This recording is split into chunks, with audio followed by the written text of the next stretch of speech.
Hello there, my name is PolishLynx and welcome to another episode of Seduce Me, the Otome, in which we will try to get our girl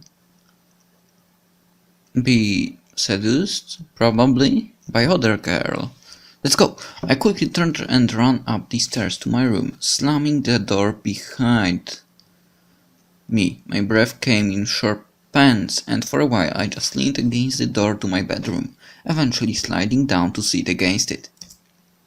How did things become like this? My cheek still dropped, and I tentatively stood up and looked at the mirror to see how it looked. Hopefully it doesn't bruise. What am I saying? Tears formed in the corners of my eyes, but I blinked them back rapidly. I couldn't cry for the second time today. I had to be stronger than that. Are you alright? Your father told me nothing happened, but you know your father. I'm fine. I just lost my appetite. The lasagna's done, though, and I don't want you skipping any meals. Are you sure? Yeah, don't worry about me. Mom, I will come downstairs later to eat. You're not telling me the whole story. I just don't want to eat right now. Please, dear. Tell me what's going on. I wish you would tell me why you're being like this. Because she has a piece of shit father. I wanted to tell her. A part of me was screaming to tell her what Dad had done. At the same time, I knew she couldn't fix anything. Besides, I was moving out regardless. I remained silent, letting the event remain in the past. Well, I'll leave your food on the table if you want to eat it later. Finally, my mom left me alone. It was strange to think that she was only a few inches away from me, only separated by a single wooden door. I really didn't know what to do. I needed to do something, anything, to get my mind off of what just happened. Anything would be better than thinking anymore about the pain still radiating from my cheek. I was going to move into my grandfather's house tomorrow. I should probably pack my stuff so I'll be prepared for tomorrow. Yeah, that was a good idea. I should start packing. I opened the closet, rummaging around for a while before I finally found two large bags. Pulling them out onto the floor of my room, I then began to empty my drawers and cabinets so that I could bring all my things with me. I didn't have much to bring, other than just clothes and some toiletries. It was kind of bizarre that I didn't have many personal belongings. It wasn't like my luggage was completely devoid of them, but I certainly didn't have many things in my room that I would miss if I just suddenly left the house. I shook my head to rid myself of those thoughts. If it were going to be my new home, it would have to feel like it. One way or another, I was going to make it a home. Just as I was packing my things, my cell phone began ringing and vibrating in my pocket. I slid my phone out of my pocket and answered it while slowly easing myself out my bed. Who could possibly be calling? Hey Anderson, you there? Is everything alright? We were worried about you, so we decided to call. Hello? I'm really glad you guys called. My voice managed to come out, though it was only a whisper. What happened? Are you okay? Well, I slowly began to tell them about the funeral. That afternoon, a small silence followed when I was done recounting what happened, and to my relief, Naomi finally spoke up. I can't begin to imagine how you must be feeling right now. I'm so sorry. Do you want us to come over right now? It's okay. My dad isn't in a good mood, so could we just keep talking on the phone like this? Of course! We'd stay on the phone until the crack of dawn, right, Suzu? Yeah. We're always here if you need us. After all, we wouldn't be the awesome triple threat trio without you, right? Yeah. Triple threat trio? That sounds like the name of a gang. Yeah, I mean, we're all taking on the world together. We've got to sound somewhat scary, or else no one's going to take us seriously. You've got to step up your game, Naomi. Falling behind to the cool kids like Anderson and me. Hey! I'm a cool kid! If anything, I'd say you have to step up your game! Can't believe this.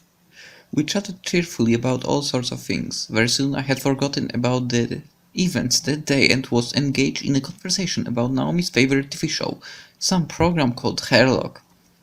We all agreed that the actor playing the titular character certainly had a very distinctive look about him, with that long overcoat and scarf wrapped around his neck. We had many disagreements about who we thought was the coolest character. Yeah, he has really high cheekbones, and his eyes are pretty. Though I do have to say I prefer Jetson, and as a bonus his actor is just so sassy. I looked at the clock hanging on the wall and realized how late it was. Whoa, it's already 1 AM. It's not late. It's middle of the day. Sorry for kicking you guys up so late. I think I'm gonna hit the hay for tonight. See you guys at school tomorrow. I should probably shower and go to bed. I can't believe I stayed up this late just to talk to my friends. But it was really nice. Well, to the bathroom I go.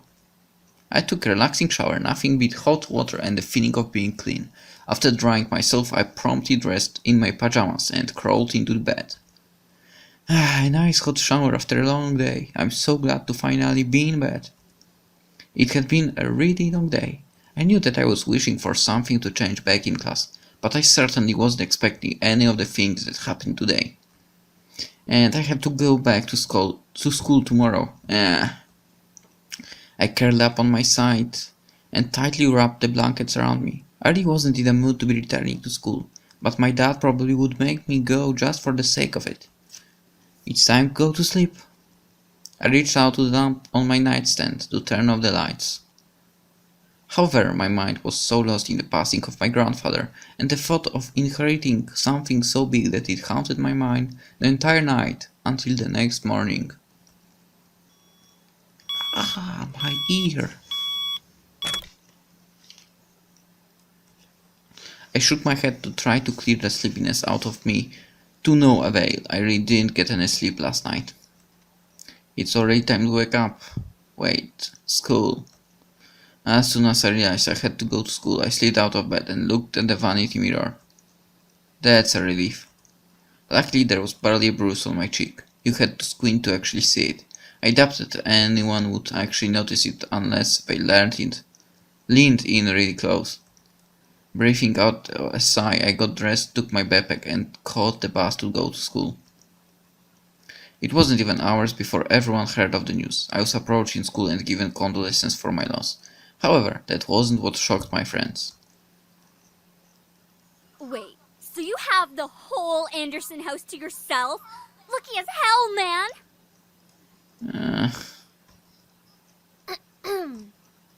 Quit being so sensitive, Naomi. Quit being so vulgar, Suzu.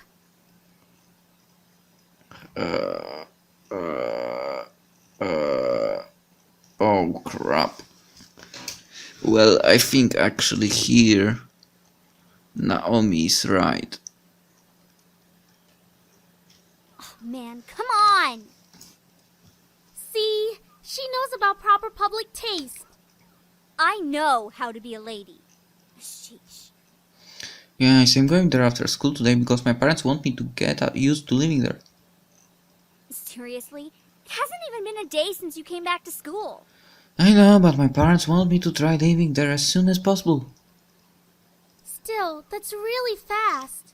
Are you going to be okay? Of course. But even in the comfort of my best friends, life seemed to keep testing me. Oh! Hey! Don't go around shoving people like that. Whoops. Did I strike a nerve, Capini? Wait. That's the popular girl? She's fucking ugly! She let out a small laugh as she twirled her hair and around her finger. Lisette, one of the last people I wanted to see today. It's not me you should be apologizing to. Oh, Anderson. Hey, how's it going? Alright. Haven't you already heard, Lizette? Of what? Her grandfather's passing. Ah, well, I'm sorry about that. I don't really watch a lot of news. It doesn't really sound like you mean And it. she has a body of a man! I do mean it. Earnestly.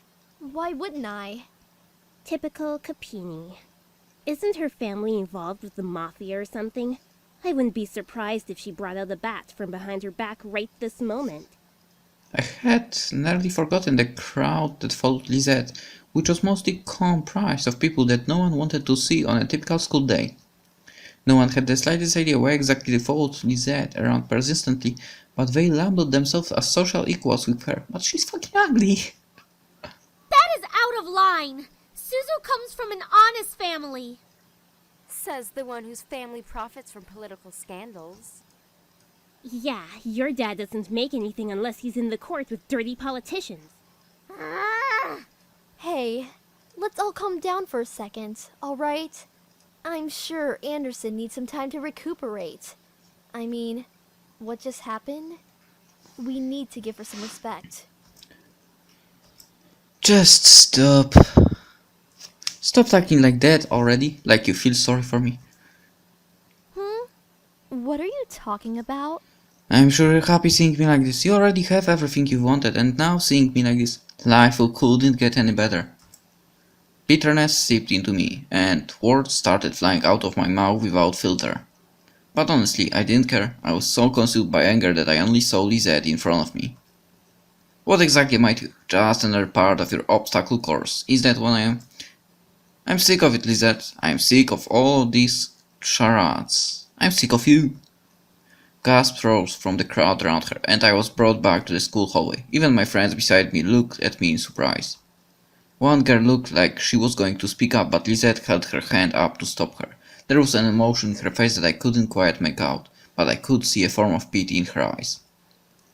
No, don't you dare pity me. I looked away from her. I didn't want to see that emotion in her eyes. When she was talking to me, she didn't have the right to look at me that way. I'm sorry. I know your grandfather passing away must have really taken a toll on your emotions. She stepped towards me and put her hand on my shoulder, giving me a tiny smile as if for old time's sake. But for some reason, I didn't feel comforted at all. Not that I was just angry at her, but the expression of her face when she leaned in close to me contorted into something complex.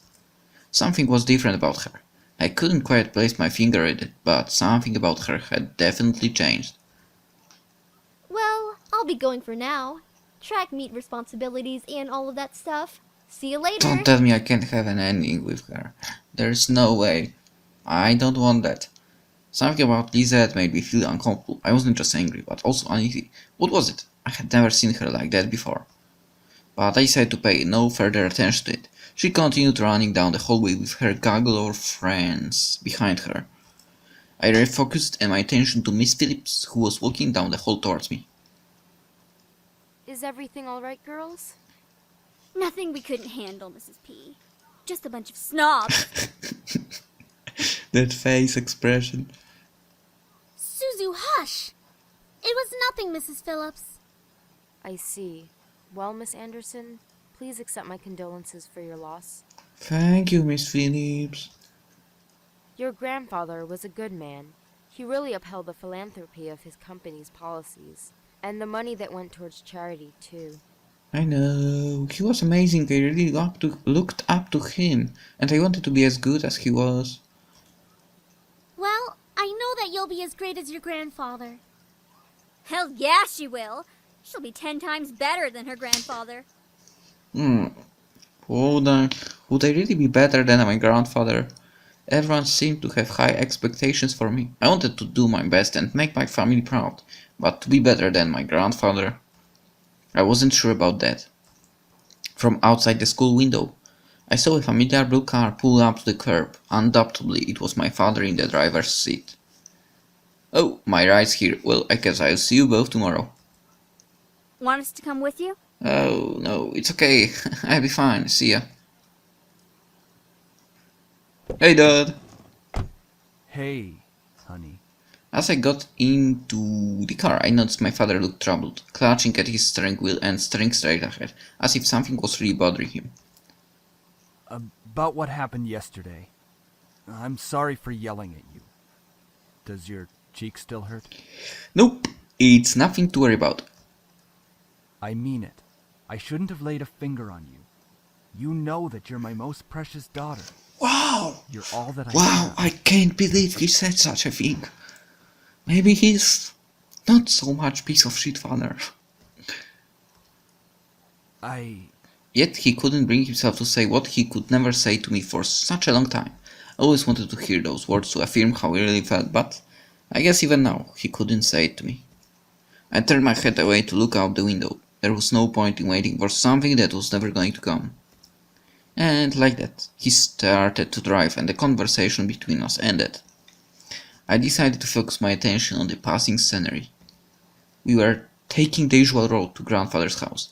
It was located within the vicinity of the school district, but was still pretty far from the school and from where our house was. He had always lived alone. He insisted on doing things by himself, even at his age, living in such a large house. I wondered, did he pass away with no one at his side as well? It sounded so lonely and sad. It was strange that he decided on living all alone in his large estate. If anything, he could have lived with us. Though he and my father probably would have given each other the silent treatment the entire time. Maybe living alone was preferable to that. I actually hadn't visited him for quite a while. Visits to his house were most frequent when I was a child, and I had grown up long since then. The last time I visited, for I thought he looked just as he usually was, happy and healthy. But things changed. In the back of my mind, I knew that he would have to leave one day. It wasn't like humans could live forever. So why did my heart still feel so heavy? The car ride was mostly spent in silence, until he spoke up again. How was school? Maintaining your grades, I hope. Yeah, I've been trying my best as of so far. Trying? That's not really doing the best you can, is it? My father, only some words I said were filtered through his ears. It was difficult to kick up a conversation without eventually talking about academics or my future, even if it was something loosely based on it. He always found a way to integrate it whenever we talked. Anyway, your belongings are in the trunk. There isn't a lot, so I'm sure you can manage bringing them inside the house. After all, you are on the road to being independent now. Oh, come on, she's your daughter. Help her with that. Yeah, I can manage on my own. The usual silence resumed between us. I really wasn't sure what to say around him, especially when most of the time we didn't share the same opinions. One question did linger in my mind, though. If he was going to justify acting so nonchalant at grandfather's funeral, I had the right to at least know why. Oh, god damn it. Let's leave the choice for the next episode and, well, but I will probably try again. So, see you then. Bye.